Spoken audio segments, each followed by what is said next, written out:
because what's happened is all the tracks that we had on the roads have actually been obliterated. So that means that we know for a fact anything that is fresh, or any track that we do see, has happened in the last hour or so. So we could pick up on leopard, we could pick up on anything for that matter. I'm going to head down to where I left quarantine yesterday, the quarantine male leopard, and see if we can pick up some information down there. Anything we see as we come across it, we'll stop and have a look at as well. But thanks for joining us. Let's get going.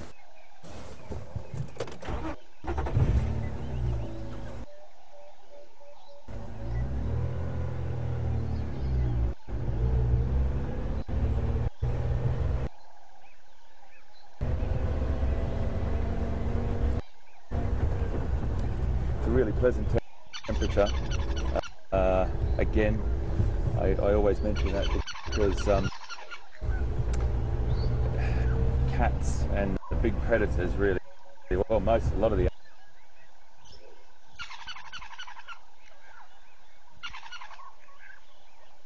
because we swapped vehicles because Pete had a bit of a tricky morning with Jigger, his vehicle, and we wanted to do a bit of a swap and get Pete out because Pete's like absolutely passionate about this area, and I couldn't do it to him, have two drives myself and him not having a drive, so I gave him my vehicle and he went out and found some beautiful beautiful wildlife for you yesterday, and it was great to have you on board.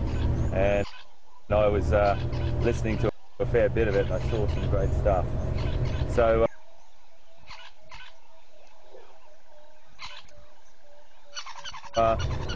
I'm itching to get out.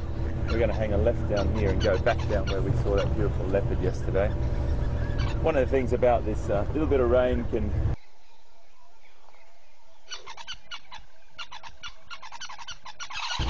make animals feel quite fresh and alive. Ellies love it, elephant, and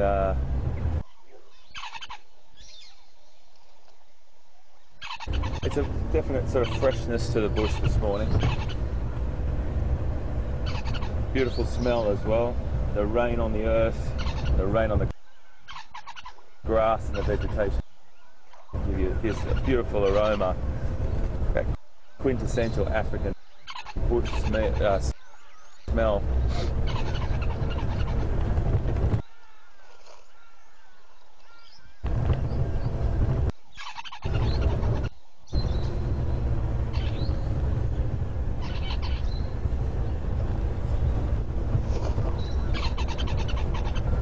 So if you've just joined us for the first time, I'm sorry I didn't introduce myself to you. If I did introduce myself yesterday, my name's Hayden. Most people refer to me as HT, so if you hear Pete referring to me as HT, you know what that's all about. And as you can hear also, my accent's not from here. I feel like I was born in this part of the world because I love it so much. But I was born in Australia, so I've spent about the last sort of 15, 20 years in and out of Africa, and it's just in my blood, it's in my bones. South Africa is one of the most beautiful countries in Africa. Every time I'm here, I just feel so privileged and lucky. It's something very, very special about this part of the world.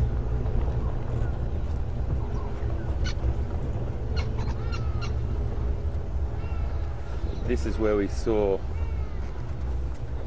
just lying in that little spot yesterday, is where we saw right next to that water point, and just in the cool of the sand we saw quarantine, that 20-month-old male leopard yesterday, who's a cub of Karula, and he's still sort of establishing his territory as well. So he's all over the place, but we'll go and have a look. We'll see who else we can find as well. Just hold on.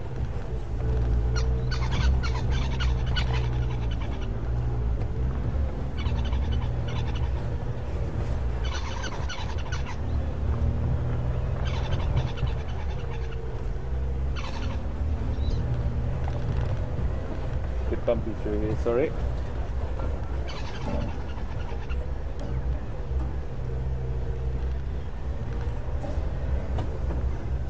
This little bit of rain that we had last night and this morning is definitely going to give them a new flush of grass.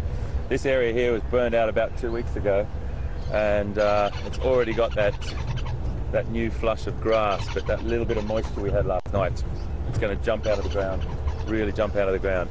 That way you'll have a lot more grazing animals on this area over the next couple of days. Nice bit of green pick for the grazing animals. And it's also going to give a little bit of a surge to the shrubs as well. They're coming into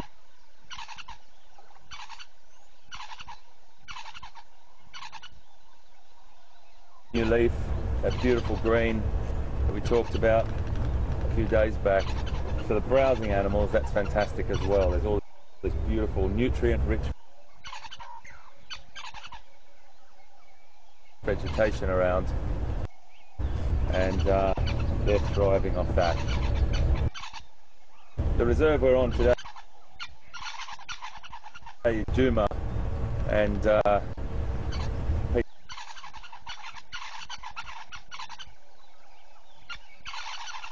I'm keen to see some giraffe. There's some beautiful giraffe here, and a breeding herd of buffalo. Be a lot of calves around at the moment.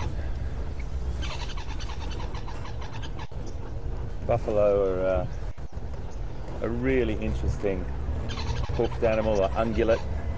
Ungulate's a word meaning a group of hoofed animals, and buffalo are definitely a really social animal. A lot of people have this sort of fear of buffalo, which is rightly so. They're a formidable herbivore, and there's lots of stories, and their reputation precedes them. But if you were a buffalo in the buffalo nation, I like to call it, they're very sociable, very welcoming animal. They form either big herds or small clans of groups that actually congregate into a big herd, or what I like to refer to as the buffalo nation. They're one of the non-territorial ungulates or hoofed animals as well. So they'll just move around where there's suitable vegetation, and that will depend on how big the group is, or the herd is. If there's adequate vegetation around, which there is here, the herds might be bigger. When the vegetation isn't as prolific or great, you'll find the herds will be smaller. Let's just pop down here. This is where we saw quarantine yesterday, and I just want to sort of have a little look and see whether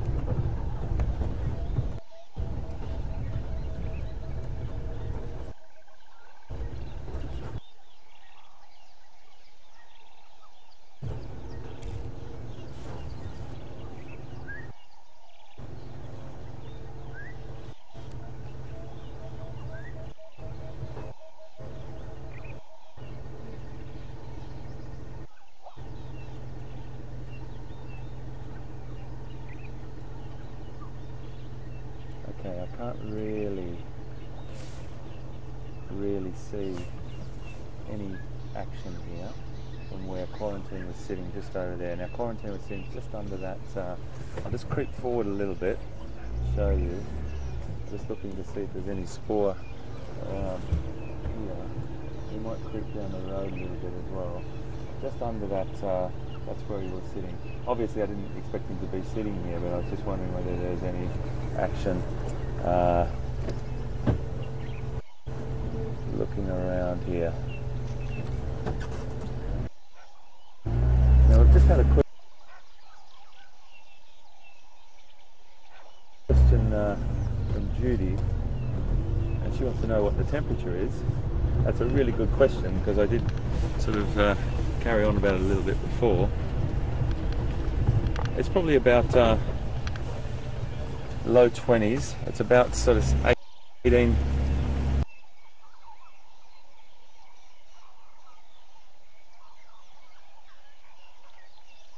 I have to say this to you and with great seriousness. The Ebola crisis in the world is absolutely horrendous and horrid where it's happening. There's a many great teams on the ground that are trying to tackle the problem at its source. Okay, there has been some cases reported in different parts of the world, United States, Europe. They've been very, very small, and they've been dealt with by great units and medical teams in those locations. Africa is a very, very big place, very, very big place, and if you get a chance to have a look at a map of Africa, we are probably as far as it gets from the Ebola crisis in West Africa, in this part of Southern Africa. So we're not affected here, definitely, and it's a really, really good question to ask, because a lot of the time, if you haven't been to Africa before, and you know many of us haven't, one just thinks of Africa as a big whole mass. We are a very, very long way away, and we're not affected. But that doesn't take away the horrid situation that's going on there, and we you know,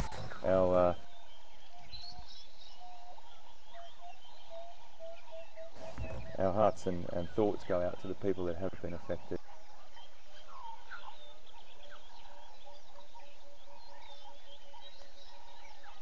Here, Southern Africa is definitely not affected. The safari industry is thriving, and you know you still should go on safari if ever you can with us, or if you get the urge after you've watched us broadcast live for the next 3 months, get yourself out here. But we're not affected down here.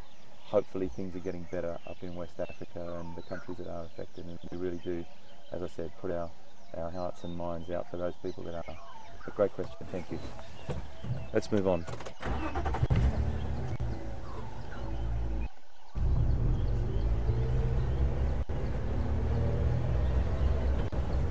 So this is buffalo droppings and a bit of elephant here, but quite old, but there's a bit of fresh buffalo along here. Just going to click down this road again and have a little look, see what we come across. We might turn back and go around. I did see a lot of fresh buffalo tracks and signs up the other side yesterday, so it just depends where the herd moves. They're constantly moving around. A lot of buffalo scent around here at the moment. They smell pretty much the same as domestic cattle. Same sort of scent that you get.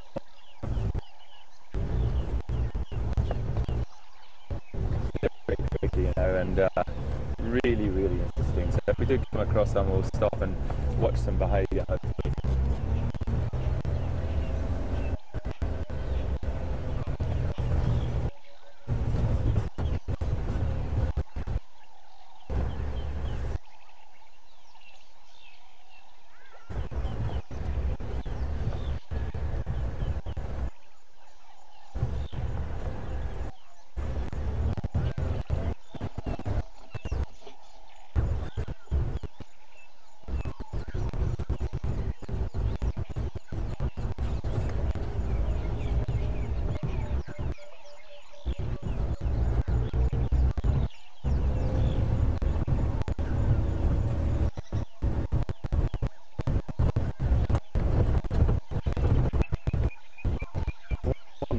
Drive is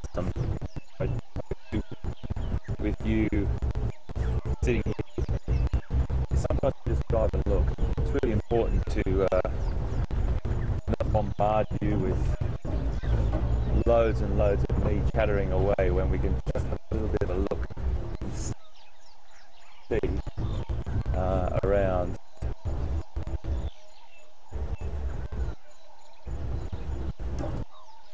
And that's what we do on game drive. We just sometimes we drive, and there's not a lot of chit chat, a lot of buffalo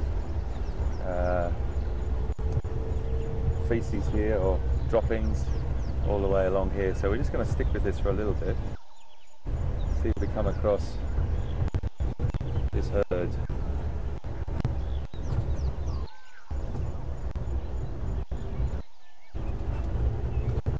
Buffalo have got to pretty much drink once a day, so they will make themselves a water point. They get their own routine, again depending on where they are and how much vegetation is.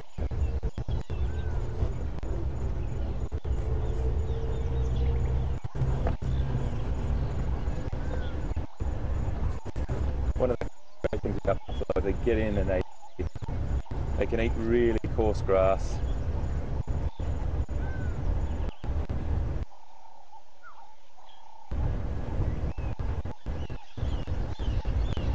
And they do turn over the earth and open up the ground for greater biodiversity. They turn over the ground, they do change the grasses and improve the grasses.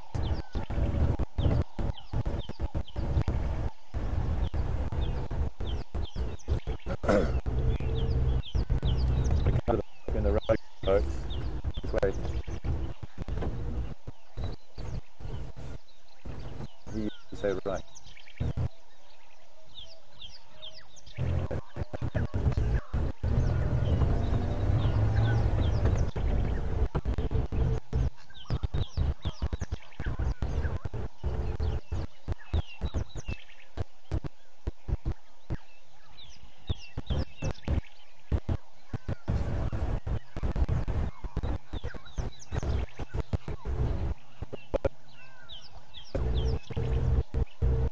About going out and viewing wildlife. Scripted.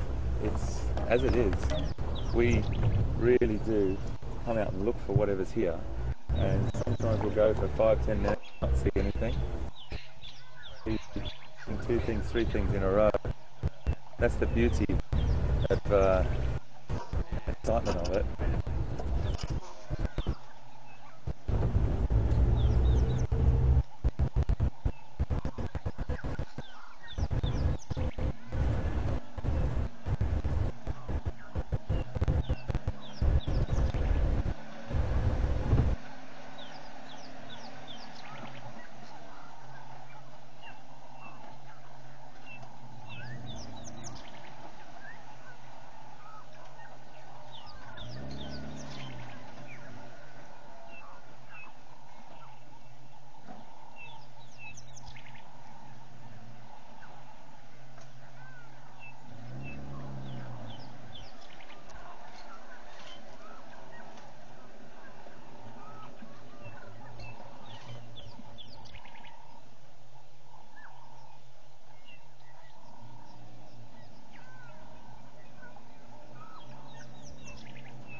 Hi folks, I think I lost you there for a little bit, but we're back. And we still haven't found any spoor from, any tracks from our leopard that we saw yesterday. I'm just going to head up now and get quite close to where that hyena den is, so we might just go and pay a little visit to them and see how they're going. And then just tootle around, just sort of scratch around that area. When I say scratch, I mean just sort of drive around that area and have a bit of a look.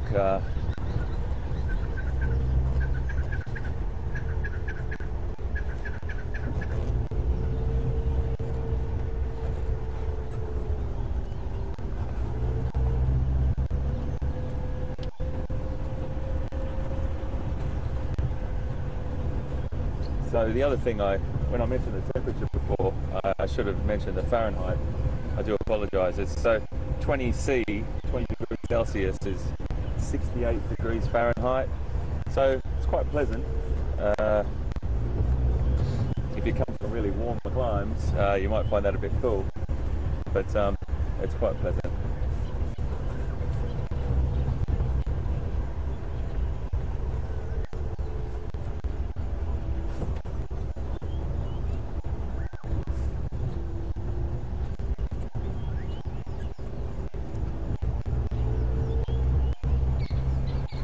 Really just keeping our eyes out now for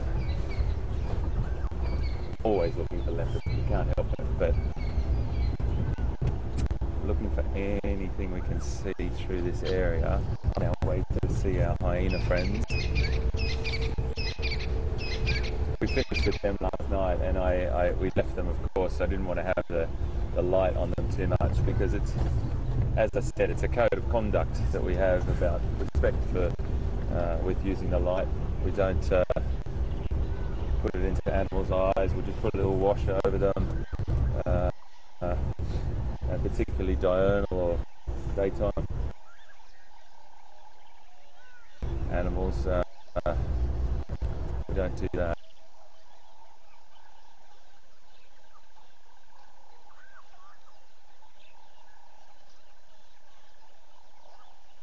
Nice flush of grass through.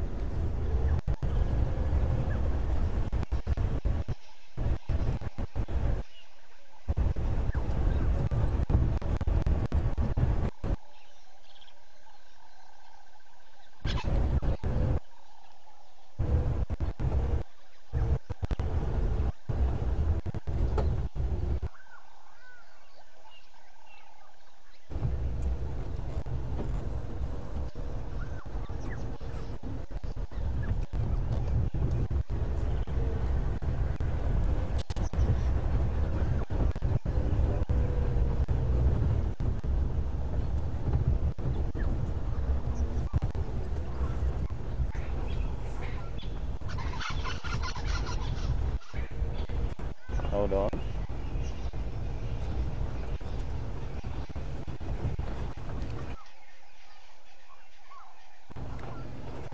Just have a quick look. Actually, I'll go over to this one here.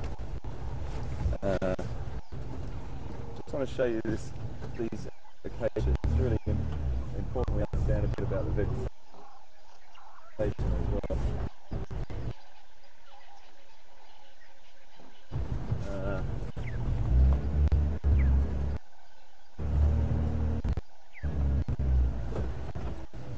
Have a look at these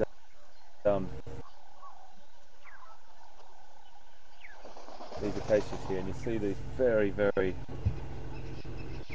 that's probably not a great one for it. Let me come up to this one. I'll show you a better one. Hold on.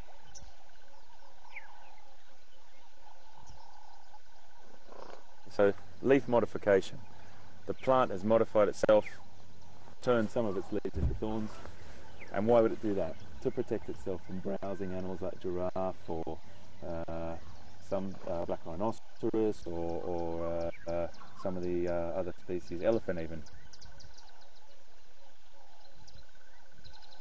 It protects it. And it does a fine job. They are like needles, they really are. Sometimes when you show them to people, you just touch the end of it and it does give you a pinprick. These plants look after themselves with those thorns.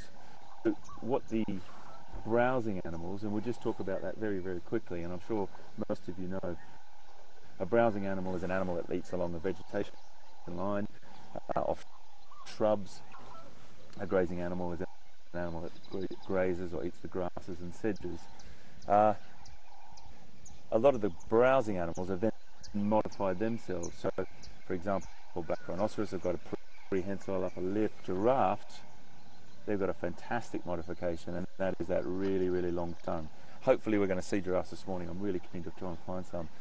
But that tongue, the animal's then modified itself and allows that tongue to reach out and go between the foliage and strip that foliage off without getting the thorns in its eyes, ears, nose, and mouth.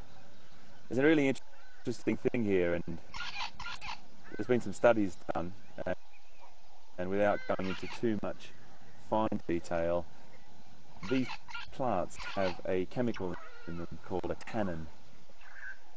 And a tannin is a very, very astringent tasting, very, very bitter tasting chemical. And what the studies have found is that as these plants are being browsed upon or eaten by an animal, and sometimes the more animals that eat it, the more tannins are emitted, it gets a very, very bitter taste to the animal, and the animal will move on from that plant. So it's another like defense mechanism for the plant. And it's really important to stop and have a talk about this, because if it wasn't for plants and if it wasn't for soil, we wouldn't be here. These animals wouldn't be here. These are the fundamental building blocks of this ecosystem and this habitat. And the interesting thing that some studies have shown, it's not always, but some studies have shown that the animals, the tannin that's emitted can be picked up by the other plants downwind. Downwind, those trees or those species that do emit it will actually emit those tannins, which actually is a defense mechanism. So the animal gets down to that one and goes, oh, this is a bit much as well. So then the animals modify themselves and feed into the wind. There's a lot of subtext. There's a lot of deep clues in the wild that scientists do an incredible job to show us. Just an interesting bit of info on all the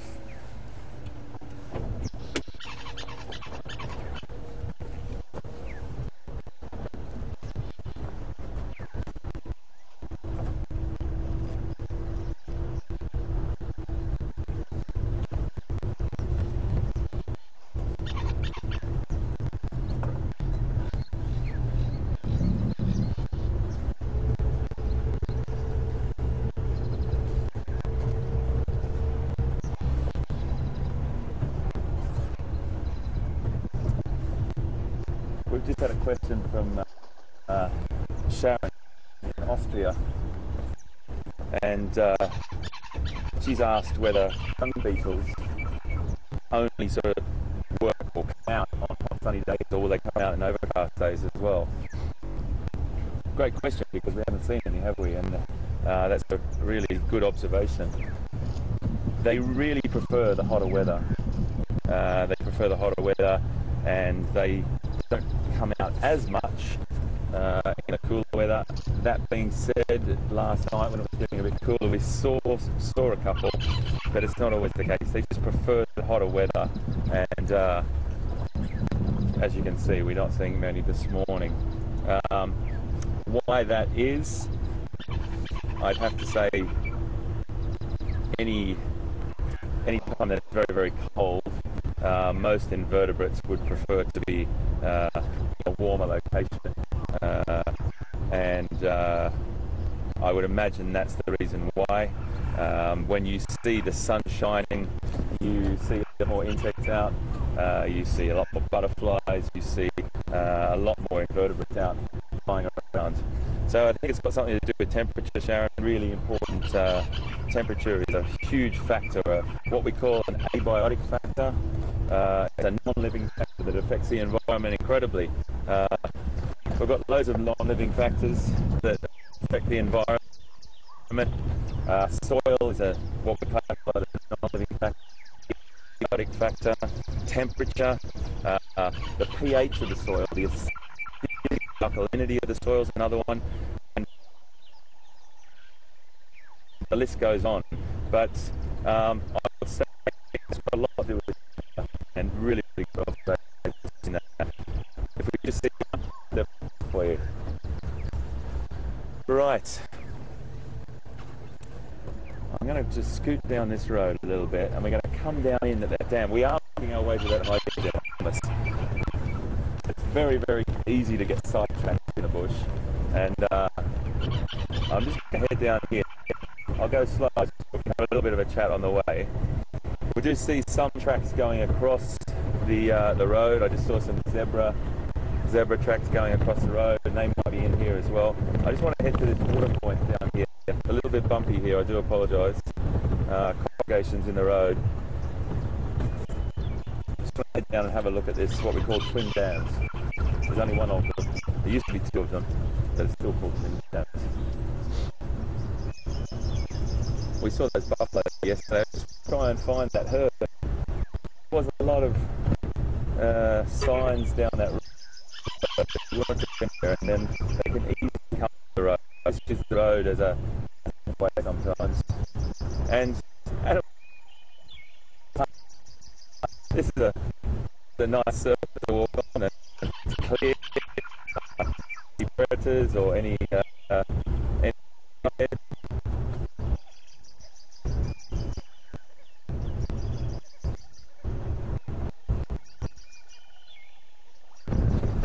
we'll talk a bit more about vegetation and the building blocks later on, but it's a really thing to know how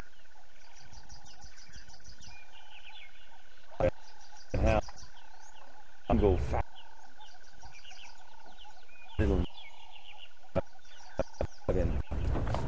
Sorry, a little bit bumpy here.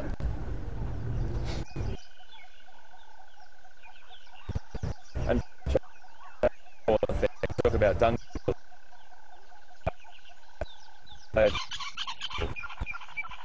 That's what reptiles, they really rely on the environment thing. Beetles, flies, moths, insects.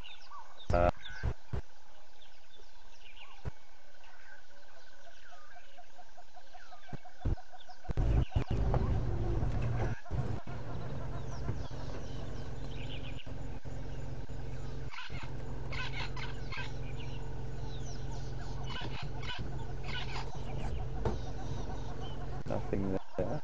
I can see it.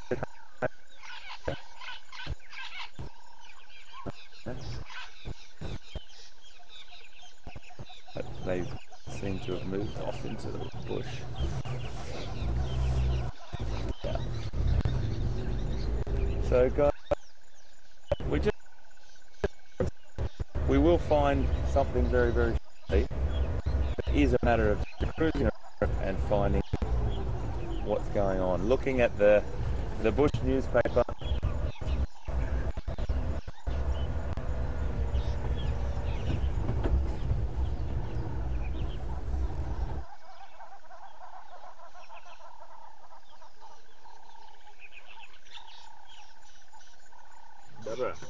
Good morning. I just wanted to say very welcome in the Sabi Sands. I'm very happy to be able to join you for the drive as well. We are not far from base camp, from the control, on quarantine, an area you're going to get to know very well, and looking forward to getting out there. Hayden's getting down to the Ahinas there, been looking around already, and I'm just really excited to get out there. It's been a beautiful morning so far from the sort of conditions wise. We had a little bit of rain, well, you can call it a little bit of rain or heavy drizzle, just enough that things were getting wet and we couldn't move earlier this morning. That started around, let's see, we get up at about 4 o'clock our time, probably 5:15, and then kept on for a little while. So that's really beautiful because it just cools everything down. All the tracks are fresh on the way to control this morning. We had lion tracks, we had leopard tracks, but both of those were from last night. We could see that from the drops on top. So any fresh tracks, if we're driving along and you see the tracks on top of the rain, we know they're very fresh. So it's a beautiful time for tracking, which is a very exciting part of the drive, and otherwise just nice to be in the bush. My name is Peter Pretorius. Lovely to have you with me on the vehicle. Behind the camera is Brian. As always, Brian's got those long arms, so you can easily say hello as well. And in control, doing a busy job at the moment. Will, Graham, Pete, all of you guys, thank you very much for the effort we're having with everything going on. I'm going to get in the car and talk a little bit less.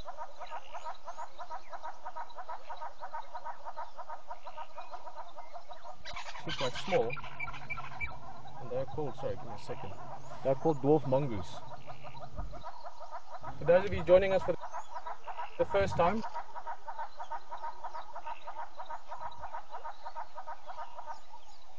it's one of my favorite places in the world.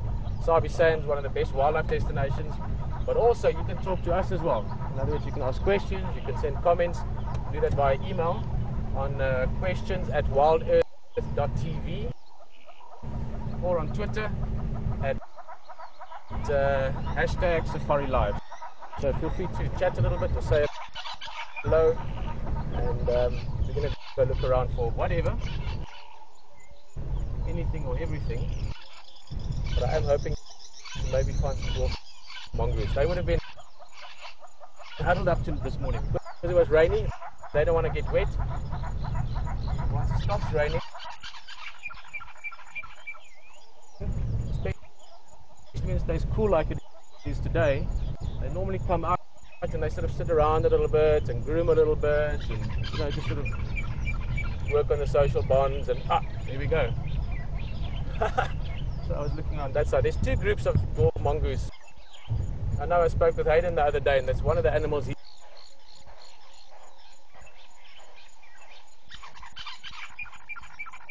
he's quite curious about and interested in, and they will become little characters that we get to know as time goes on over the next weeks and months. I'm going to get close straight away. They've just hidden in the termite mound there. That's where they live. But I'm going to get close, maybe a little bit close to start with. We're going to habituate them over the next few days and weeks.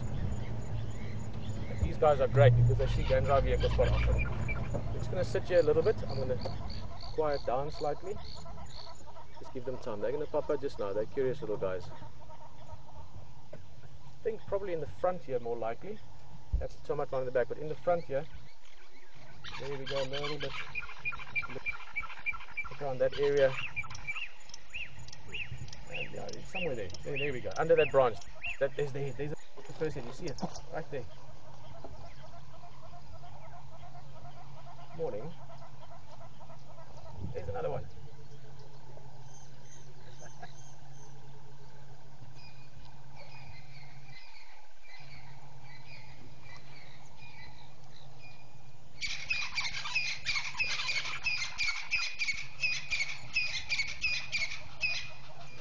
These guys are called dwarf mongoose, and they're tiny little guys. They sort of body size, a little bit bigger and longer than well, not bigger, but a bit longer than a sort of average size, like my hand. Obviously they've got a long tail as well,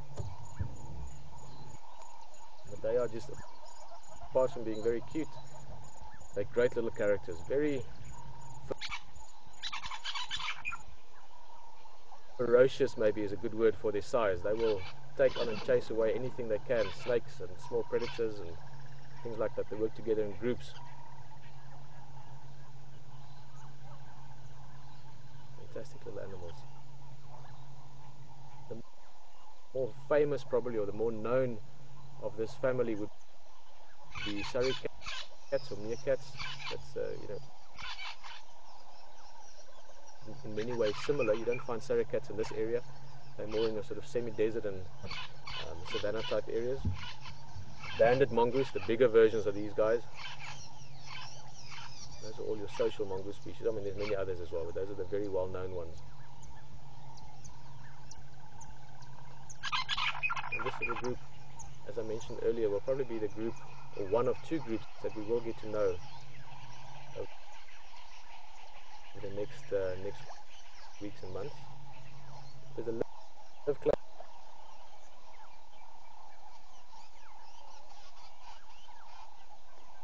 that area intimately. No matter where they are within their territory, they know that if they see an eagle, that's the closest place to run to. There's a jackal coming, that's the best place to run to.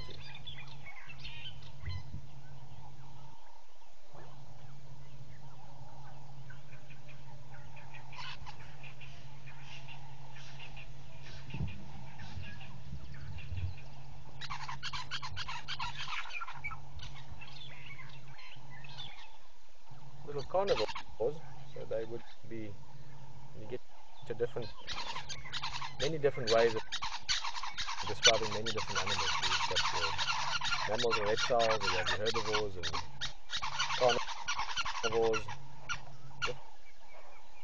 different ways, carnivores and herbivores and omnivores. Not to get into too much technical terms, refers to what things eat.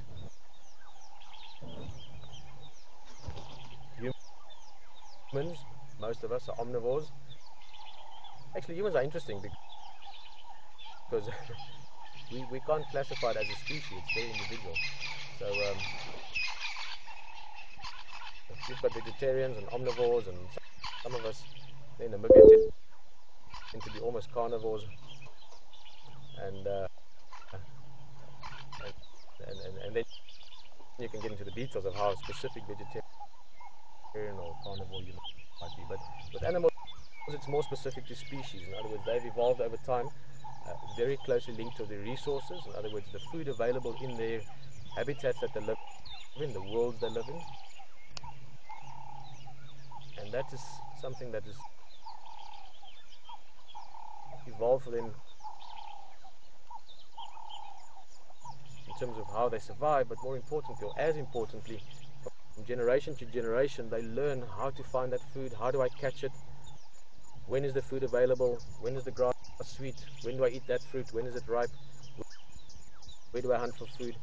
And in the case of these guys, dwarf mongoose, they are carnivores, meaning they eat, well, meat is a little bit of the wrong term, but they eat animals.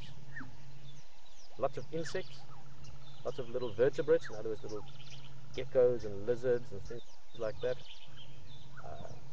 Little spiders, scorpions, all kinds of little things that they can get hold of. Small mammals. Those are all the things that they look for. And the little ones learn from the big ones. How do I catch this? How do I not get bit?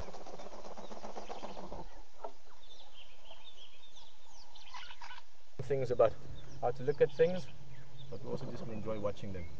I'm going to go closer to an animal that has a bit of a, to an extent you can say it's symbiotic relationship. It's a little bit far now.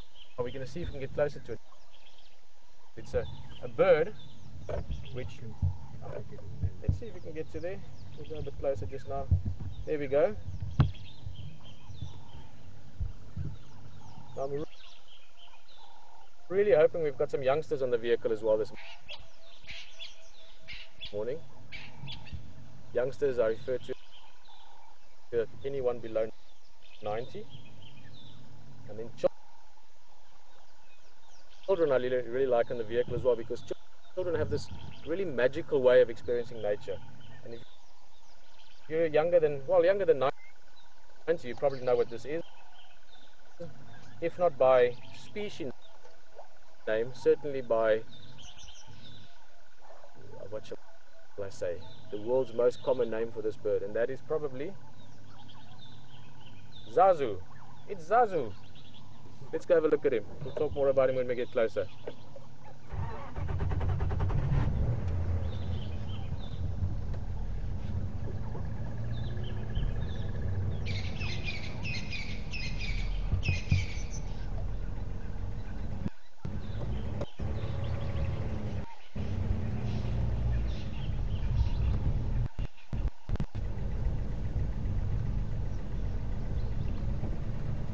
Let's have a look at the bird here. He's coming close, and he's not coming close because of us. He's coming closer because of the... Is he behind the branches? He's probably sitting a bit higher than me.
Well, we've come to the hyena den. There's no activity. I just sat here for a few minutes just to see. We'll give it a few more minutes, but it looks like they're either holed up inside or off somewhere, and we're not sure what they got up to last night. Excuse me. There's some interesting relations that hyenas, lions, hyenas, leopards, hyenas, wild dog, hyenas, jackals have, and they all differ. Hyena and lion are very competitive towards each other and will attempt to steal each other's kills all the time. Leopard, majority of the time, will probably back off, and hyena will either take their kill.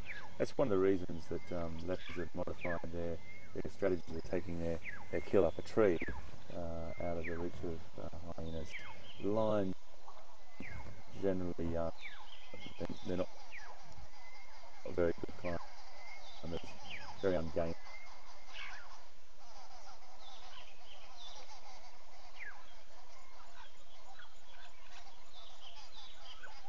Wild dog, these strategic hunters, or sometimes in this part of the world they're also known as hunting dog, African wild dog.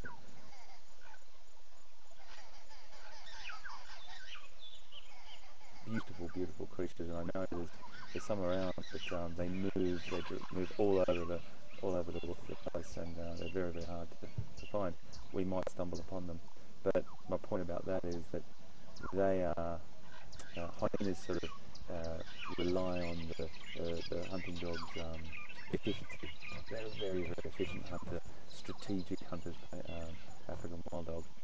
So if the hyena does come to a wild dog kill, it will normally try and take the kill, but this relentless punishment by the wild dog, one at a time at the hyenas, will normally push them off, or sometimes really successfully get their kill back. And then you've got jackals. You know, jackals are a really big player as well in the whole food chain, and they will. But I just find them fascinating, and hopefully, if we come back later, they might be here. But for now, they're either asleep or out somewhere else. We'll move on.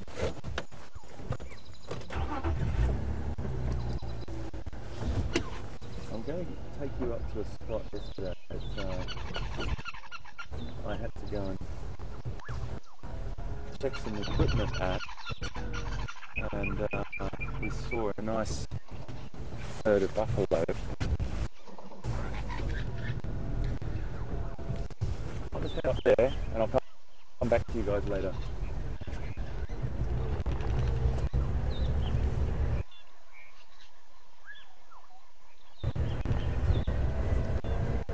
Done?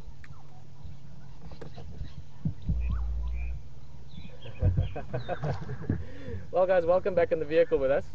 We had this beautiful shot of Zazu up there, of the yellow-billed hornbill, and then as you were coming to the jigger, then you flew, but we've got him again. You got, let me turn a little bit. That's the beauty of nature. This animal can do what it wants, when it wants, nothing to do with us. So there we go. That's actually quite a nice view up at the tree like this. This is a Transvaal silver cluster leaf, the tree we're looking at. And like a lot of the trees, it's just busy flushing now. So 2 months from now, you wouldn't see that bird at all. It'd just be thick leaf cover. But now it's still nice and open. You've just got these tiny little buds coming out, sort of with the onslaught or the approach of summer. I tell you what, Brian, can you make your life a bit easier and move in? Please.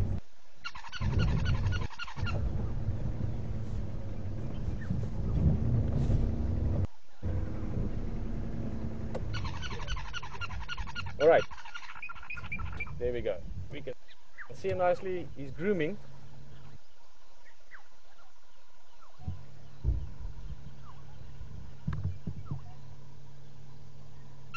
Busy grooming there, so hopefully he'll sit there for a little bit and we can watch him. Or her, it's difficult. Dwarf mongoose.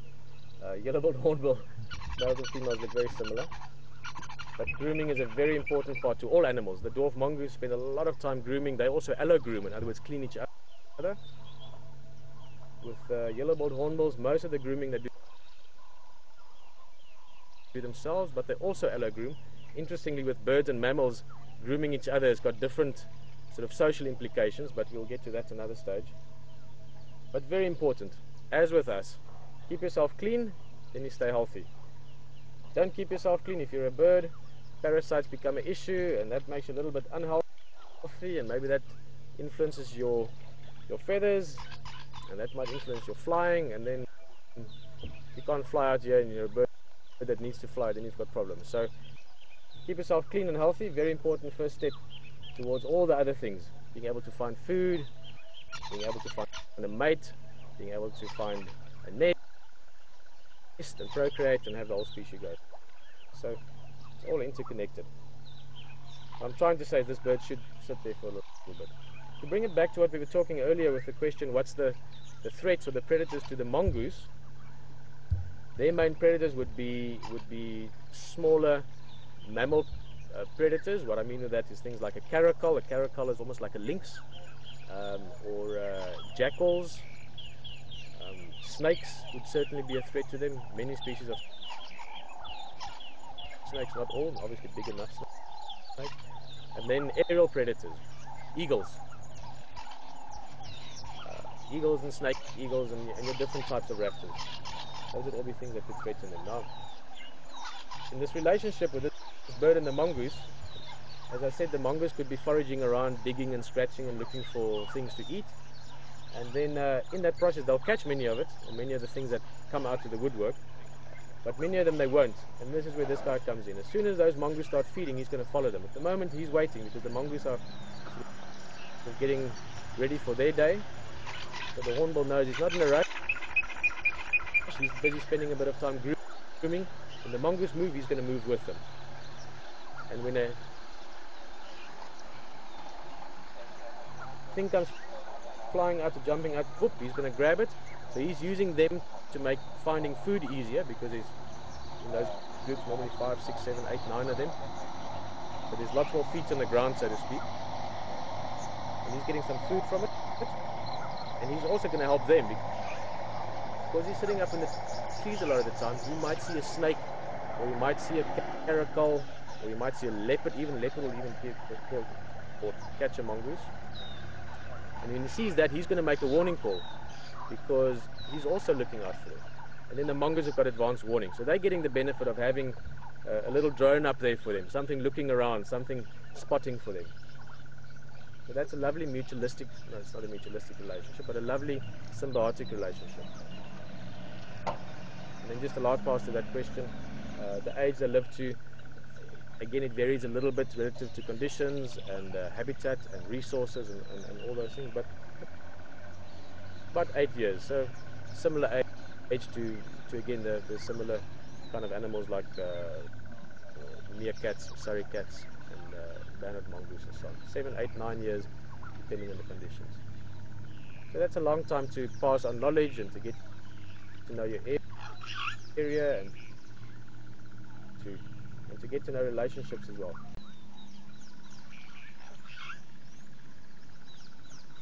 Have many different forms. For instance, parasitism, which is a term we most or many of us are familiar with, is also a symbiotic relationship. A symbiotic relationship is any relationship between two different species where one has an effect on the other in some sort of way, even if it's tiny. So parasitism, it's not a very nice symbiotic relationship. It's a relationship where one species is benefiting, the other one is not benefiting, to the extent that eventually the one that's not benefiting will die. So there's many different forms of that. Then you've got commensalism, which is an interesting one. While we're looking at a bird, these guys, they nest in holes in trees. So they don't make a nest out of twigs and grass. They use holes or little caves, if you want, inside trees. And that's a commensalistic relationship. So the tree doesn't mind. It's got the hole, it's got the space in there, but the bird is getting a benefit. So one species is benefiting, and the other species does not care either way. It doesn't make a difference to its survival. And then the one that a lot of people are familiar with and often confuse with symbiosis is mutualism, or a mutualistic relationship. And that is defined by two species that have a relationship where they both benefit from it, but one of those species is reliant on that relationship for survival. Well, that's a long way of explaining, but let's give an example. We're going to see some of those birds later on maybe. You get these oxpeckers. Oxpeckers are those birds that you see often on buffalo. You'll see them on kudu as well, and they're cleaning those animals. But the oxpeckers have evolved such a specific niche that they are reliant on large mammals for survival.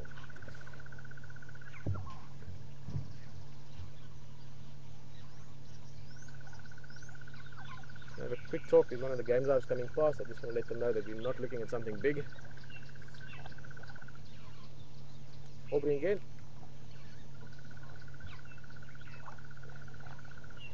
Very good on four. We're just looking at this in Koro here. And there's some dwarf mongoose just in the termite mound in the back, but nothing more. Anything happening around here?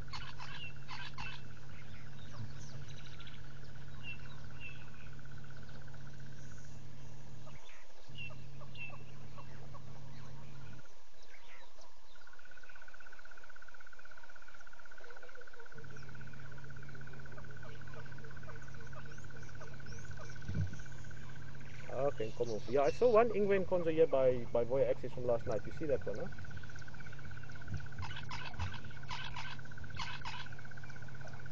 Yeah, if you come there from Yuriskaya, just on Voya's Access, just there, but it's before the Mvula. So last night sometime, one Ingwen Konzo, and then at Gari Gate, it looked like one Ngala Konzo coming from Sydney's campsite heading. I didn't have much time to look, but going sort of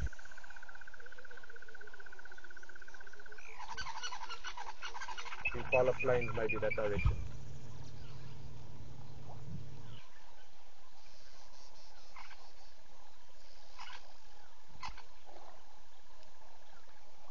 Are waterproof. The vehicles, all the very sophisticated equipment to bring you guys here to us.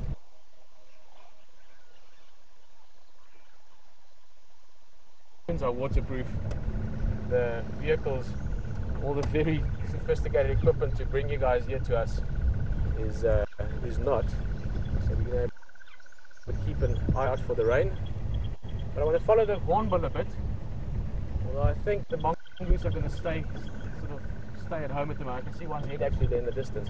And I think that's maybe why the hornbill is flying away now. He's realized, okay, it's starting to drip a little bit. He knows these mongooses. They've been buddies for a long time. So he's like, oh, well, I'll go look for my own food. Maybe today I can't use my partners in crime. I'm going to show you another little bird that also quite often work together. In fact, it's following the hornbill now. And this is one of my favorite birds ever. Called a fork-tailed drongo.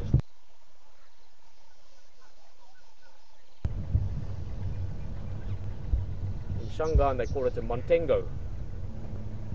Right up there. He's going to be a little bit tougher to look at than the hornbill. They tend to be quite busy little guys. You can clearly see why the fork-tailed drongo is called fork-tailed. I don't actually know where the name drongo originates from, even though it's a beautiful sound or a beautiful name. But a fork-tailed drongo is one of my favorite birds for many reasons. Firstly, they are tenacious. They are, you know, they're like Jack Russells. They think they are 100 times bigger than they actually are. they will take on the world if they have the opportunity. But I've seen them take on eagles that are many, many, many times bigger than them. They will harass even things like caracoles and jackals if they're coming through the area. So great little birds. He's flying away there. Actually, the hornbill has found some food. Let's have a look. I just want to finish off with the drongo. They actually have a similar relationship with the mongoose that the hornbill does. So this hornbill, that drongo, and those dwarf mongooses, they will know each other because they live in a similar area, and they will take opportunities to find food together as well. Different niches. The drongo is mainly insect eater, and he mainly catches the insects on the wing. So he's not designed to sit like this guy is. The drongo normally has to sit or perch. In other words, he's got to sit around the little branch so his feet can close properly. The hornbill is an omnivore, much more sort of broad, opportunistic feeder. It can eat anything from little berries and seeds and things, but mainly insects, not really seeds, more berries and fruits they will eat as well, but mainly eating insects and little vertebrates and invertebrates, so spiders and small mammals and geckos and things similar to what the mongoose would feed on. But they both can benefit when they operate or feed with the mongoose. Again, the same way as I explained earlier with the hornbill. This guy is was eating some termites. If you look just before we go away, that darker patch there, the wetter soil, the darker section you can see, that's a little bit of new activity because it's been wet, because it's been raining. The termites are busy expanding a little bit, and that's when they're busy there, the hornbill can just break through that crust and he's got food. It's just flying off. I'm going to stick with him a little bit. These guys, they're interesting things, you know. They've got to find a living out here with not such a big area always, so they really have to make the most of opportunity. Look here, look there, scratch there, and see what comes along, and check with the mongoose again just now, because maybe they start moving around, and in that process they spend their day. So let's spend part of our day with them as well.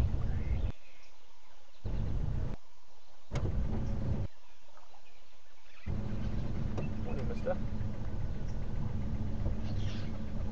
It's actually not a very old bird. In fact, it might even still be in the area of its parents. Why I say that is the beak is not that heavy yet. When they get really old, oh, that's a nice view.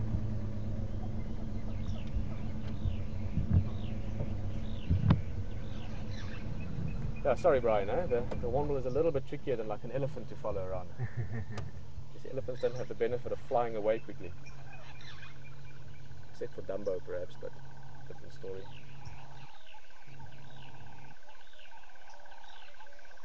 What you got there? Can't see.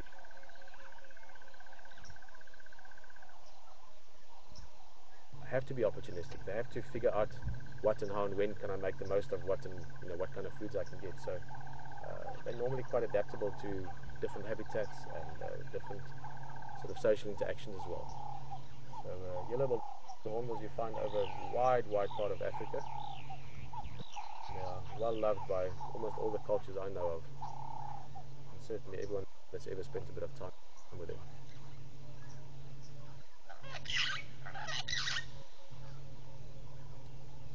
In Afrikaans we call them a few different names.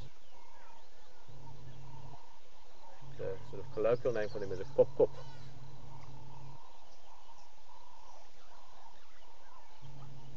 Because when they call, they go kok, kok, kok, kok, kok, kok.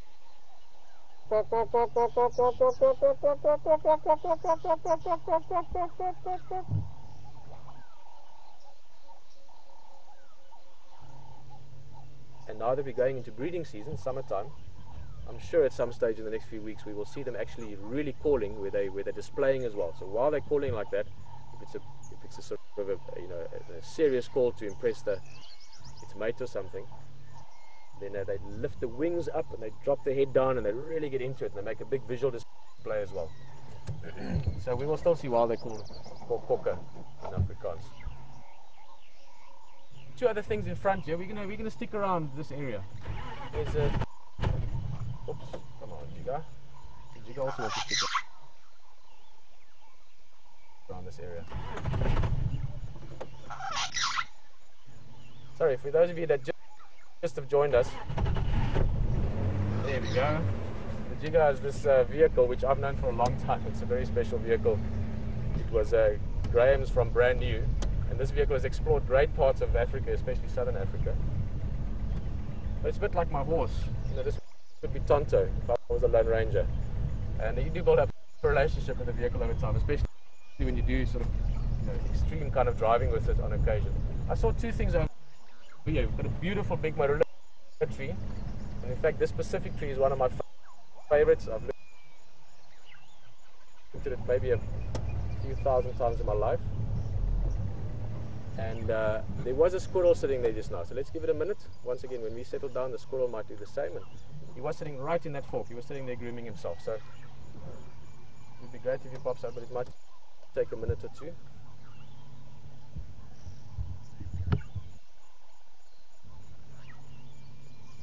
can see these big, heavy branches, almost like the legs of elephants from this marula tree. Very big. Oh, here he's at the base. He's actually gone down for some food right at the base.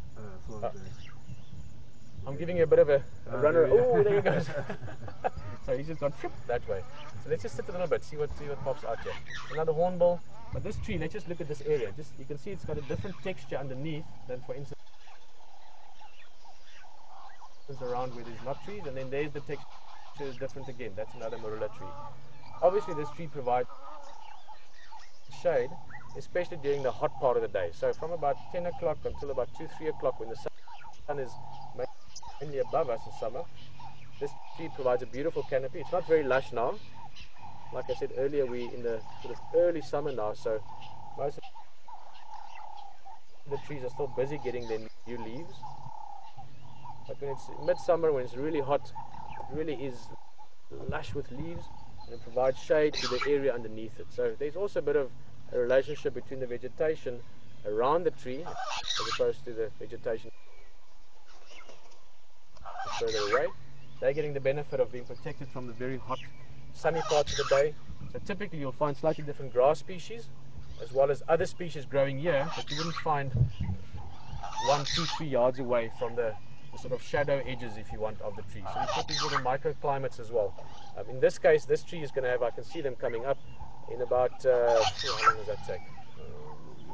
6, 8 weeks, something like that. You're going to have beautiful red flowers here, amongst other things, called red star zinnias. If we get any of those in the time that I'm here, I'll tell you more about them. They're one of my favorite flowers, beautiful little red flowers about that big, as well as other types of grasses and probably some khaki bush and things like that as well. And again, from the bird's point of view, it provides slightly different food to eat. And then this,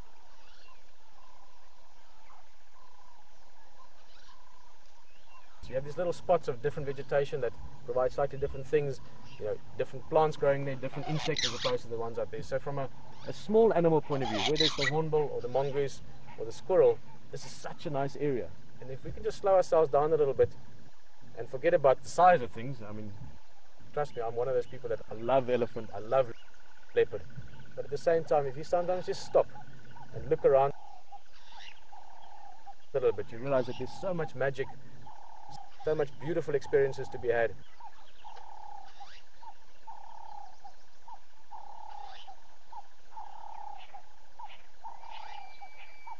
Andre he still is a hero of mine. He was a phenomenal guy, did amazing work with elephants in Pilanesberg and in the Delta later on. But one of the early times he took me out and he took me on his wing. We became very close friends, and he taught me all he knew. As much as, I mean, you can never teach everything you knew, but you can teach the way how to know those things. And he took us into the bush, me and another guy that he took with. And he said, I'm going to leave you for 10 minutes, and when I come back, I want you to have found a 1 by 1 meter area. That's basically a 1 yard by 1 yard, so a square yard or a square meter.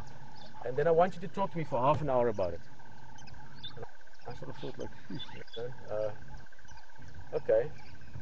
And I did that. I looked around. Eventually I found a place that had a few rocks sort of in a little corner, and then some grass, and then the areas around it. And then, as you know, I don't really have a problem with talking. So I managed to get half an hour out of it. I did have to sort of, start there, but then bring in other elements from further away and the sun and all that kind of stuff. But it was a great lesson in that sometimes don't look for things, just sit and let them come to you. So I think we're going to explore that.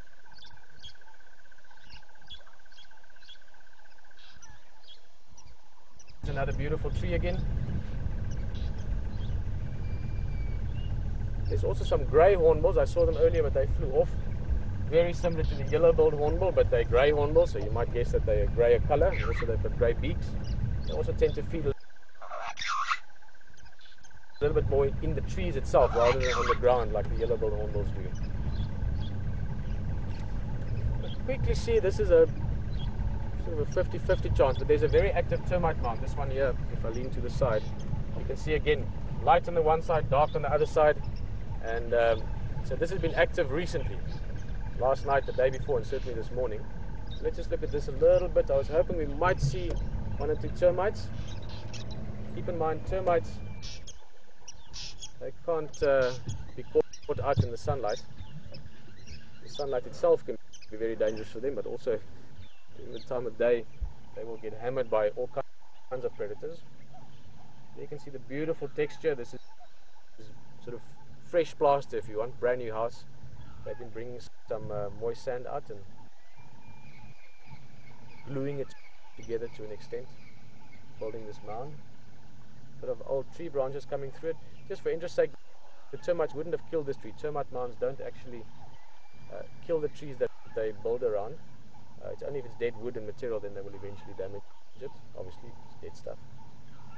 But nothing that I can see. I don't really feel like, at some stage we'll do a proper big termite talk and we'll break a little piece open and show you what it looks like inside, just very carefully. But at the moment I don't want to disturb them. I'm sort of in a very nice, relaxed, sort of go easy, go slow mode, and I'm going to leave the termites to stay in that mode as well. I was hoping we might see something scratching at it like a hornbill, but maybe later. Alright.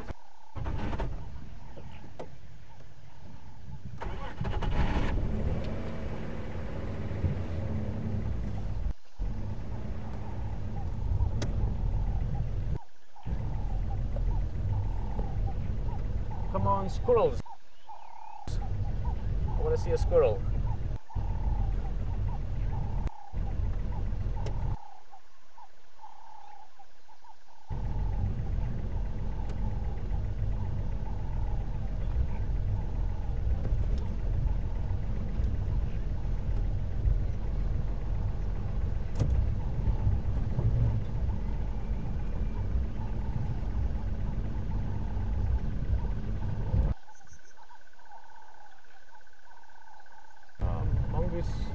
Friends haven't done much. We'll have a quick look at them. Maybe you've just joined us.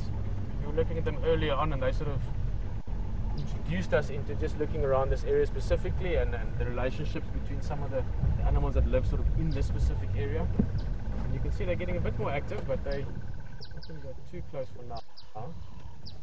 They're still around the same den area. This is the first one to sit off to the side a bit.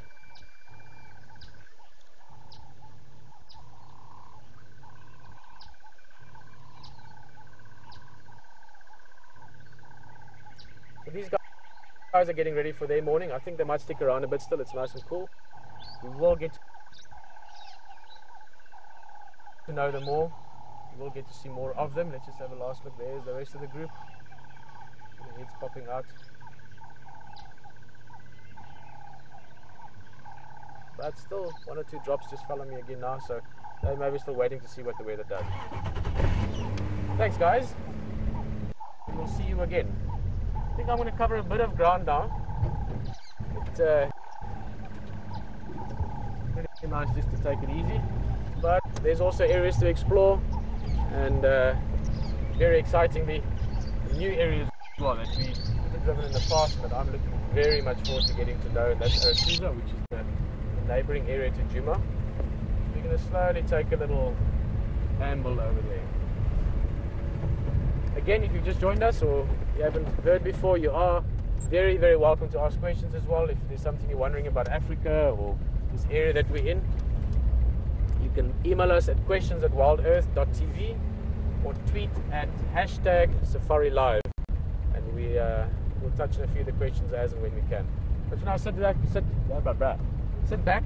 and relax, and enjoy your morning or evening or wherever you might be with us here in the African bush for the sunrise drive. A rainy sunrise drive today, but beautiful.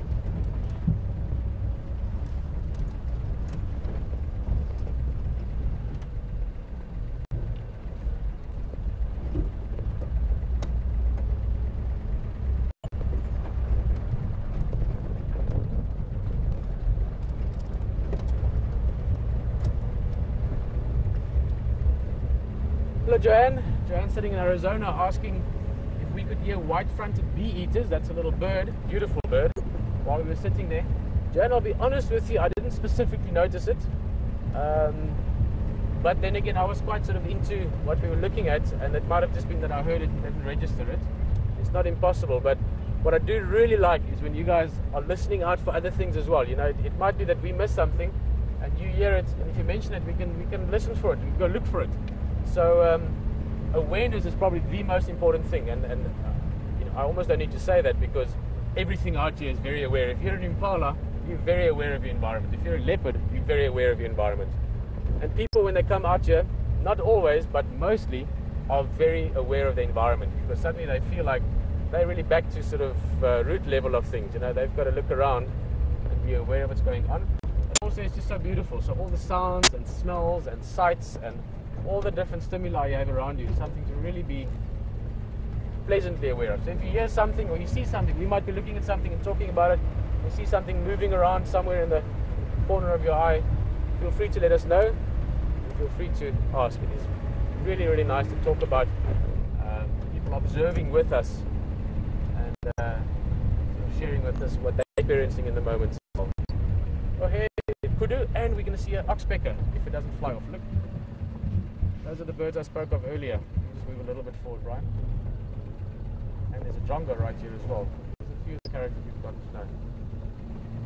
That's lovely. Ah, come on, oxpecker. Beautiful kudu female. Sorry, those oxpeckers flew away, but there's a few of them around still. You can hear them. Can you hear them, Joanne? That chirr, it's a bit of a sort of a screechy call almost. That's the oxpeckers, red-billed oxpeckers.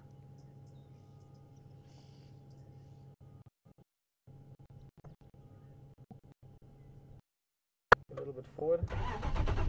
Probably the most noticeable thing is about kudus, apart from that, they're really beautiful. Those big brown eyes. Interestingly enough, where the name antelope comes from, it refers to the big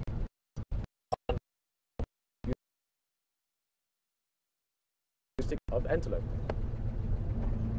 Hello guys, but these guys not only have big brown eyes, they also have big ears. All the better to hear you with. All the better to hear you with, yes. Very important for them to have good hearing. Actually, let's have a quick look. There's a few oxpeckers. But we'll see them just now. They relax now, we relax now. We'll see them in a bit.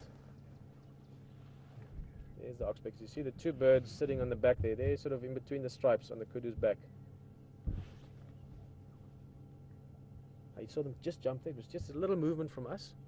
And kudus rely very heavily and respond very quickly to their hearing. So all your antelope, trust me, they can see better, run better, hear better, smell better, all of it than us, because they need to survive using their senses much more than we do these days.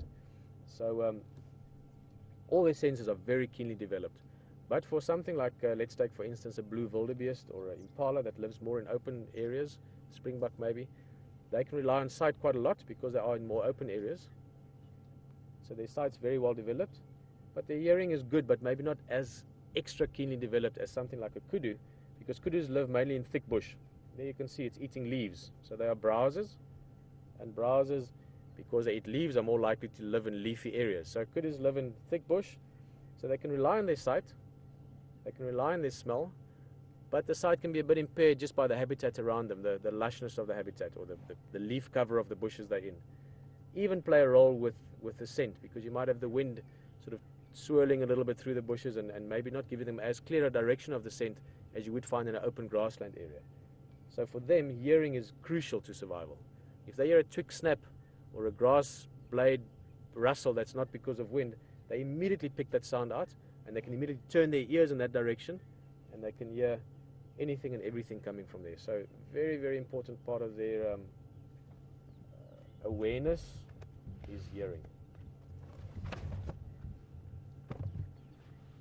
Right, we're going to leave them there. They're busy eating potato bush actually, which is not called so because it has potatoes underneath it, but because of the smell. Potato bushes, it's one of those things the same as, for instance,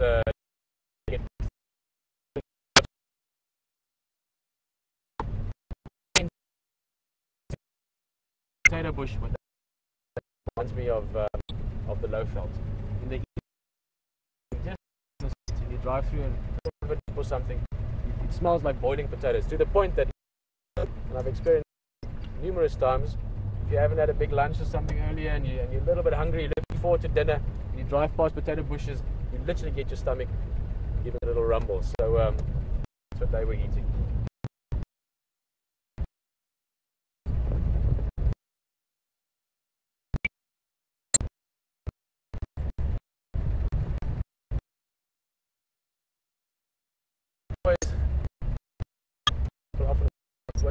Like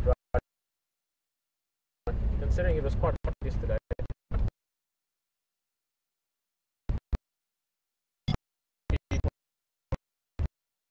On Hilton Head Island, anyone's from Hilton Head Island, beautiful place. I love the place. I was there in the tennis academy. And the Hilton Head Island or climatic conditions I ever did. The area where I'm from, it can get to 40-45 degrees quite easily. That humid. In Hilton Head it would be 28-30 degrees, but it's like 95% humidity. I feel very good. This morning, much rain, beautiful sort of gentle on the lovely, lovely temperature. The animals even look at these impala. You might notice that they look a little bit darker, and that's actually because their coats is standing up a little bit, so they have the equivalent of goosebumps. Not quite. It's not like they have goosebumps like when we get it. But the hair stands up a little bit, and that gets them warmer in two ways. One is if it was a winter's day today where it's really cold but there is a lot of sun, the coat actually gets darker so they can absorb more heat. But also, little bits of air is now sort of captured in those pockets of air between the coat or between the hair. And that makes a little layer of not quite insulation, but a little bit of a warmer area by having that air trapped against the skin. So that's why they have the fur raised up like that. Bit of this and that, bit of grooming. You can see scratching of the foot and grooming with the teeth, with the mouth. They're also having a lazy start to their morning.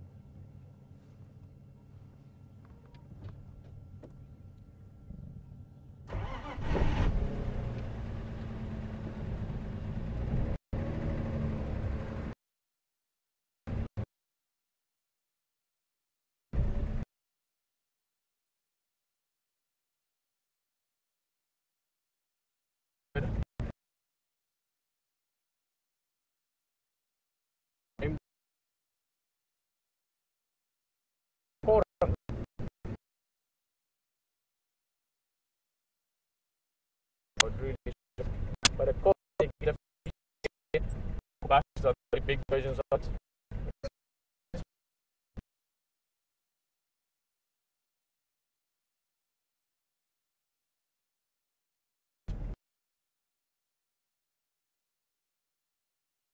I think it's a black-bellied corn, if I remember correctly, the English name. But I would love it if those of you that are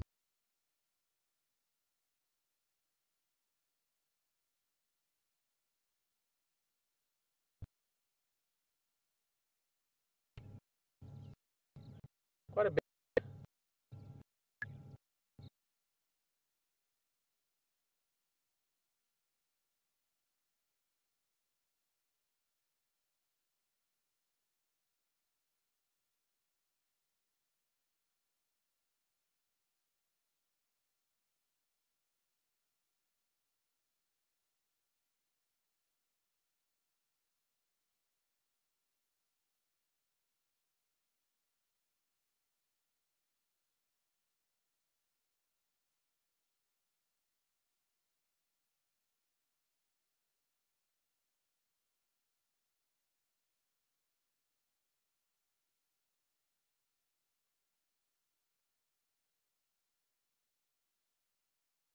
and sometimes a little bit of rain, sorry about the bumps, sometimes a little bit of rain can push the animals into the cover. There's lots of different reasons, but we just came up to have a little bit of a look around here. I was looking for giraffe and I was looking for those buffalo. We got onto there's 4 of the buffalo, but they've gone way off, and we'll keep looking around. We talked a little bit about the reserves that we were on before I think I lost you for a little bit earlier this morning. And the 2 reserves we're on, there's a lot of, we'll come across other game drive vehicles occasionally, and when we do, we'll probably stop and have a chat. It's really important that you learn from the other guides, and the other guides are incredibly knowledgeable. They breathe, eat, drink, sleep these places, and super specialists that share their knowledge with us and give us the heads up on where things are. So it's a really wonderful thing to be working with the quality of guides that we have, particularly in Southern Africa, particularly in South Africa. Some of the best guides I've ever worked with in the world, and they're just phenomenal. So there's a really great team of guys out there that will give us the heads up if they see anything or put us onto anything.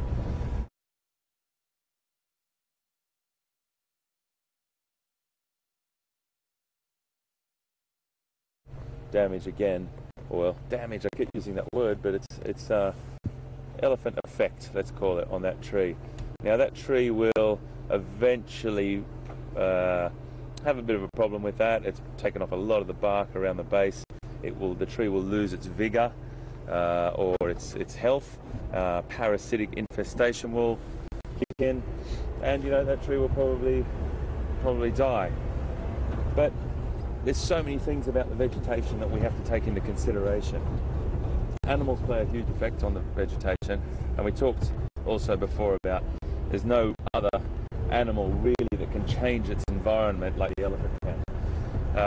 So there's loads of effects, but when the elephant does take down a lot of trees, it opens up those areas, as we said before. The biodiversity improves or changes, which brings in other species. So there's this whole cycle. We were just sort of coming down the hill there, and there was a load of a very great area of sandy soil. Some plants prefer sandy soil, some plants prefer not so sandy soil, and there's all different soil types in these areas, and these plants have carved out their little niche on where they like to or where they prefer to live. So we talked about that word abiotic before. It's a big word which I'll probably refer to as non-living factors. Always good to keep in mind that these non-living factors, the temperature, the soil type, the soil pH or alkalinity, the rainfall, huge factor. The more rain you have in an area, the more diverse species you'll probably have. It's not always the way, but probably the way. Loads of plants will modify their leaves. They'll have very tiny, efficient leaves and keep them all year round. Others will have bigger, broader leaves that will use that through the summer seasons and then shed those leaves in the deciduous in the winter season. Those deciduous trees will sort of shut down, like in other parts of the world. They'll shut down their systems and go into that real slowdown, so they don't have to expend that much energy or make that much food when the sunlight and rainfall is at much less. So there's all these factors, and without sort of going into it, I'll touch on it over the coming month. Always good to know that if these plants weren't here and this soil wasn't here, none of our creatures would be here.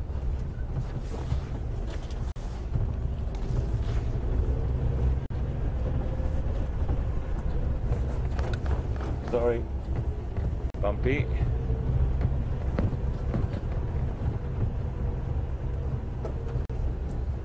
Very quiet. But that's okay, it's just lovely to be out. And we're just going to head down, see if we can go to a couple of water points now.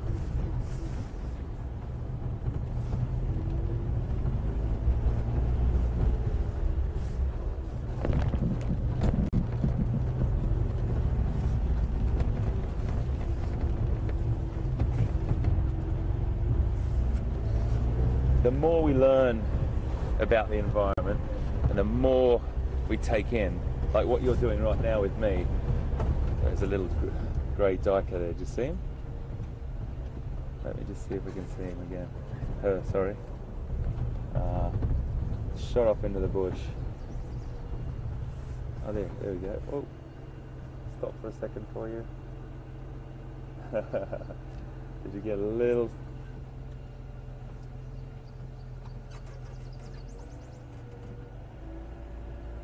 That little duiker was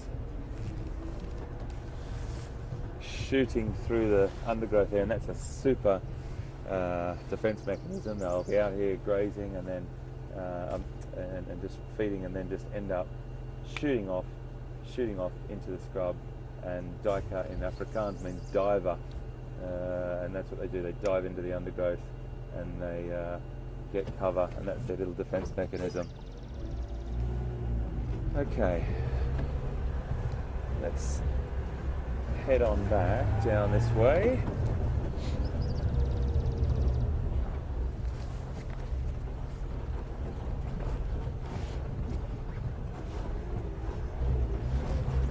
Bumpy, sorry. So just back to what I was mentioning before, you being with me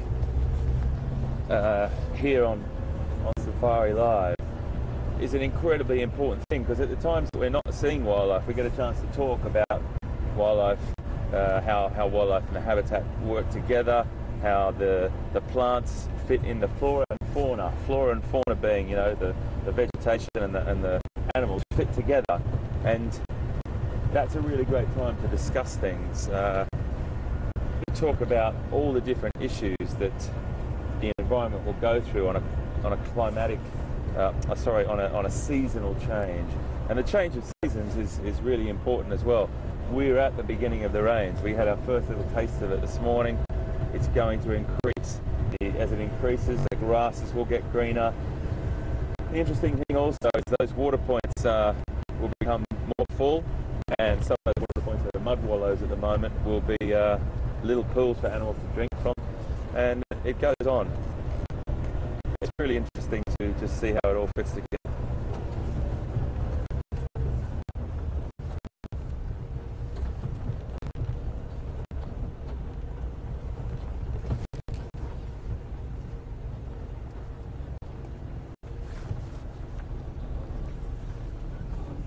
So I just want to creep on down here. This is beautiful leopard country down here. We're going to head down to this, this is another drainage line down here, and see what we can find. But we just, I just had a question from Fiona in London, and you're really shooting great questions across, everyone. It's fantastic. They're very well thought out questions. They relate to what we're doing, and that's a great way to get, you can steer our drive by doing that. These questions are brilliant what we're doing, and it's really pertinent to where we are and what we're looking for. Fiona's question in London was, do leopards hunt during the day? Well, I've seen leopard at all times of the day. 24 hours I've seen them at different points, and generally speaking, they're what we call crepuscular. They're more active at dawn and dusk. They hunt through the night. Then, you know, they will hunt throughout the cooler hours, and they're really active at dawn and dusk. But on a cooler day, like we have today, there's a good chance they'll still be hunting. So temperature plays a huge role in a leopard's activity or daily activity. And that's why I'm coming back down to this area along this drainage line, or this little dry riverbed, for want of a better description, and see what we can see. It's just starting to heat up a little bit. It's only got a few degrees warmer than 20 C or 68 Fahrenheit, so it's still quite comfortable, and we have a chance of still seeing leopard, definitely, Fiona. And I think it's a really, really great thing, well observed, and I really hope we have a good time off for you. Got myself up there. Let's see.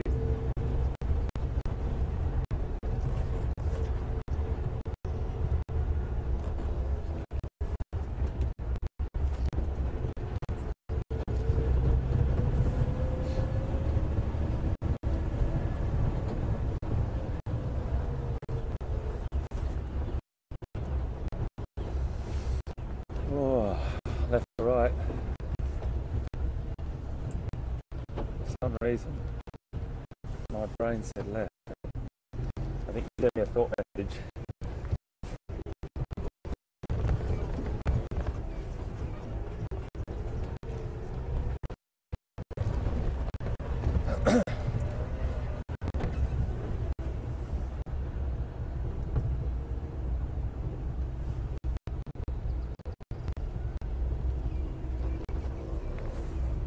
Just had a message from Candace on Twitter, and she said go left. So well done, Candace.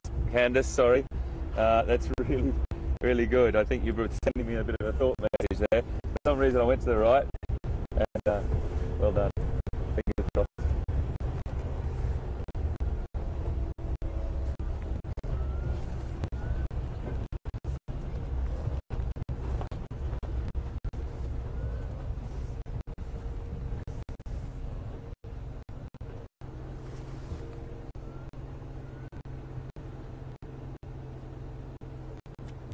As I mentioned before, you have got these dry riverbeds or creek beds or drainage lines as we refer to them, and it's a fantastic opportunity along the level where some of the animals would be. Always keep our eyes out around these areas. Just hold on.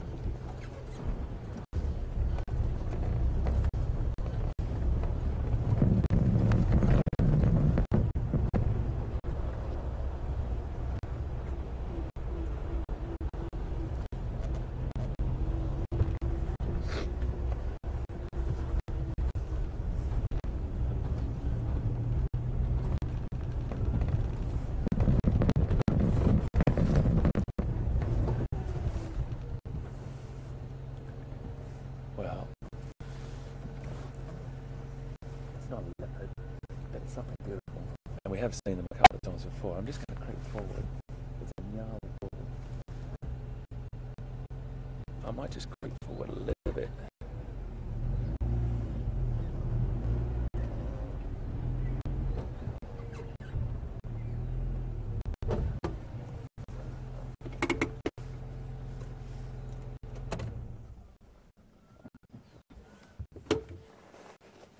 That. It doesn't matter how many times I see these animals, I still find them absolutely magnificent. And this is a Nyala bull. He's still a youngster. They get much bigger horns than that. He's got that beautiful white stripe across. At the moment, what he's doing is ruminating. And many different hoofed animals do that. He's chewing his cud, so to speak, just like a cow would. He's regurgitated some of his food up, and from one of his stomachs, several chambered stomach, and brought it up, and he's re-chewing it again. So it's a very efficient way of digestion. Well done, Candace, for getting us here. You chose the right route. That's brilliant. Elegant, really elegant, and the animals will do this lying down or standing up, and he's just lying down, ruminating at the moment. Beautiful sized ears there. He's got, and he's in a fine spot. He'll be keeping those ears open, particularly for what we're looking for, leopard, or anything for that matter. But really camouflaged in there as well. You could easily drive past. You can see the coloration and those little white lines and break up his body shape under there. But he is happy days. Nice cool little spot there. Those ears are perfectly designed.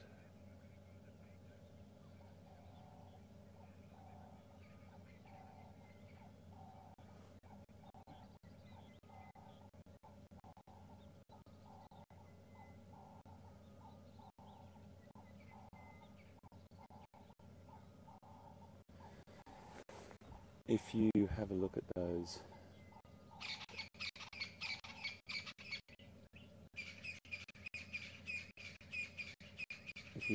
those ears are beautifully designed. They can turn around 180 degrees there, and they can really pick up. They're just like massive big parabolas, basically, or parabolic microphones in a sense. They catch the sound and bring it in. You can see they can turn around underneath those horns.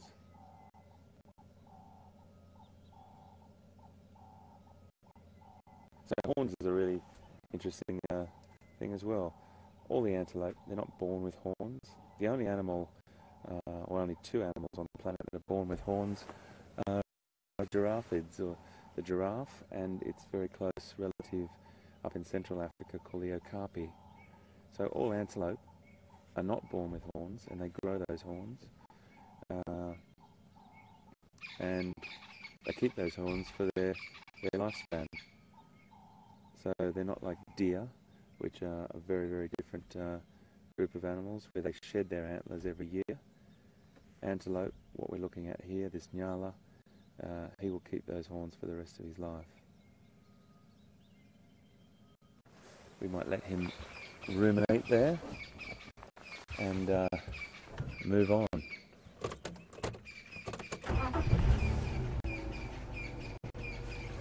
Beautiful. Beautiful sight just to sit with him whilst he's very, very relaxed there.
Take my jacket off, mate.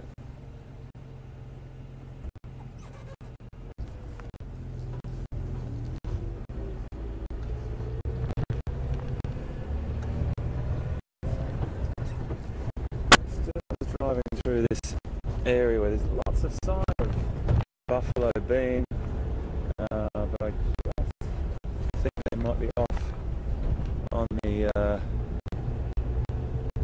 in the vegetation somewhere.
little area.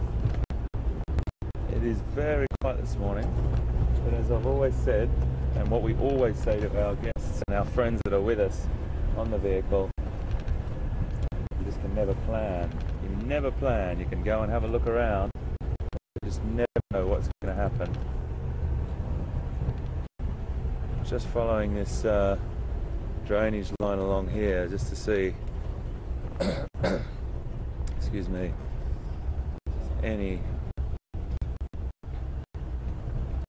activity.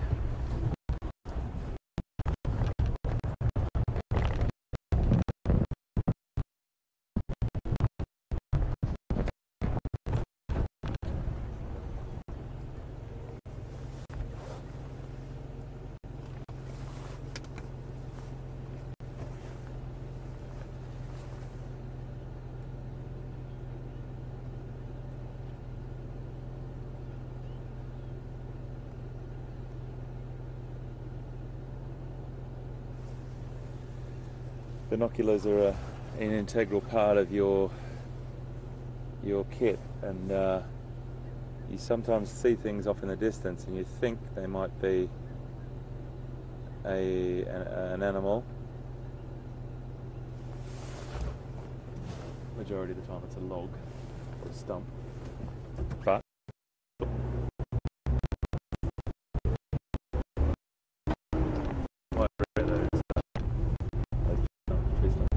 they never do those tree stumps.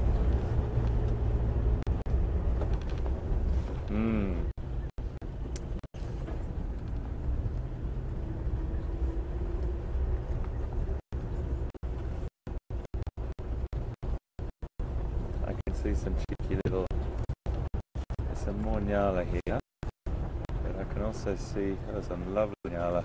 Always a couple of big bulls here. Well, one reasonable size, that's for sure.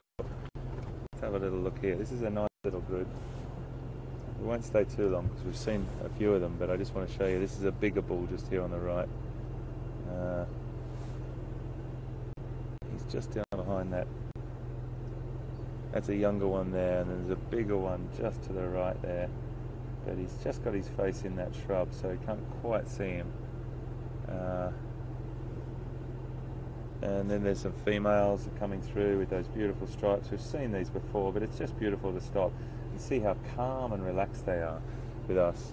Not running, and we talk about that loads, but it's that familiarization with the vehicle, that they don't find us a threat, they don't find us in any way a form of danger. And it's a beautiful feeling. It's a beautiful feeling for me and for us on the vehicle to know that these animals are not threatened by us. I'm just going to head down this way.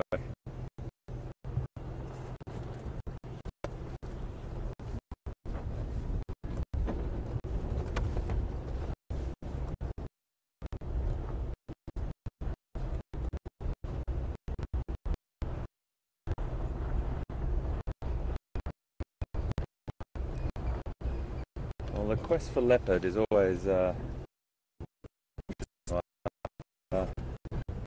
you spend a lot of time driving around leopard, you look for other things.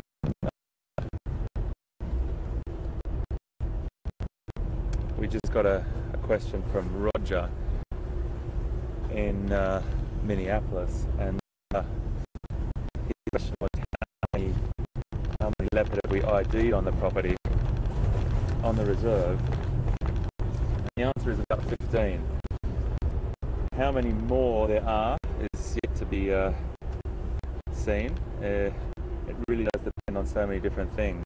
Home ranges can be the contributing factor, and available prey species, tolerance, the whole history of the genetic line through the area. So it really does depend, Roger, but the important thing to know is that we've ID'd about 15 so far, and I'm yet to learn all of them, that's for sure. So it really is not a daunting process, but you can look at the image of the animal on your phone, on an iPad, or on a computer, or printed on a paper, but until you see that animal in the flesh, it doesn't quite imprint on you. You can keep going over it and over it, but it's really important to see that animal. And when you do see him, like, I'll never forget Quarantine, who I saw yesterday morning. He's just got that, he just had that look, he had that spot pattern that I'll always recognise. I say that confidently.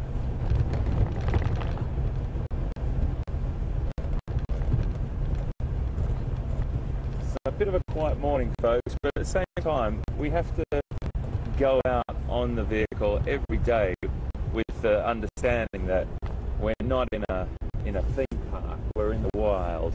And I think everyone knows that expect the unexpected. Don't put too much pressure on wildlife. It gets on with itself. We are the ones here trying to run with whatever the script is that, nature is unfolding in front of us. I like to look at it like that every day and just pinch ourselves sometimes to realise where we are, because that's the beautiful thing.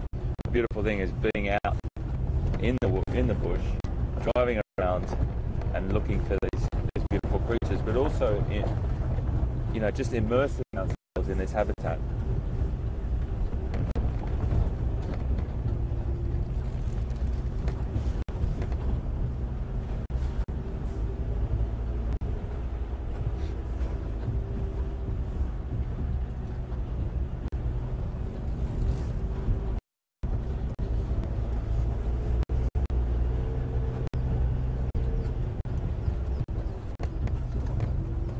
I really want to find you buffalo this afternoon. If I can.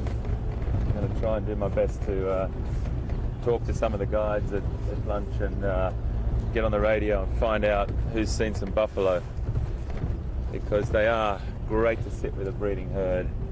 And if I don't find them this afternoon, we will find them and we'll have a really nice talk about them. Here's a lovely animal. Lovely, lovely animal. One of my favourite antelope. One of my true loves in the antelope family is this animal right here. Now this is a female. I'm just going to move up a little bit closer.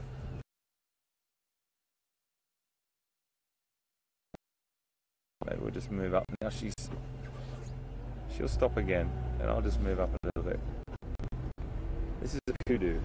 It's spelled K-U-D-U. Kudu. There's a couple of sub-adults. There's a couple here. Let me just move up to this one because she's doing exactly what I want to talk about.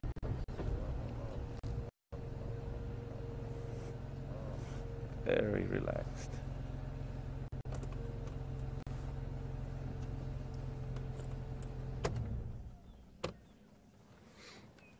So this is a kudu cow, and she's browsing. She's a browsing antelope. And they love this habitat. They love this sort of thicket, semi-woodland, little bit of open grass, but not too much, and a good bit of cover. And the really interesting thing about how animals' behaviour and where they hang out or where they like to exist is that it will depend on their physiology. It'll depend on their speed and agility. These animals can run, obviously, but they're not as fast, for example, as a wildebeest, and they've found their niche in these habitats by browsing, getting their forage or their nutrition from these really beautiful tender young shoots, as she's doing right there now. And then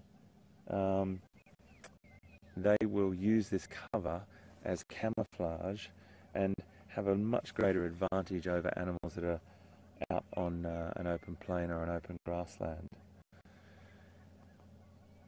The bulls, the males of this species, have this incredibly impressive set of horns. They're a spiraled horned antelope, so that means that they come into a family or a group of antelope, a spiral shape, and these are the absolute kings of spiraled horned antelopes. We'll come across a bull. There could be one around, but they form these loose knitted groups in this habitat. There's 2 cows and their 2 sub-adult offspring. and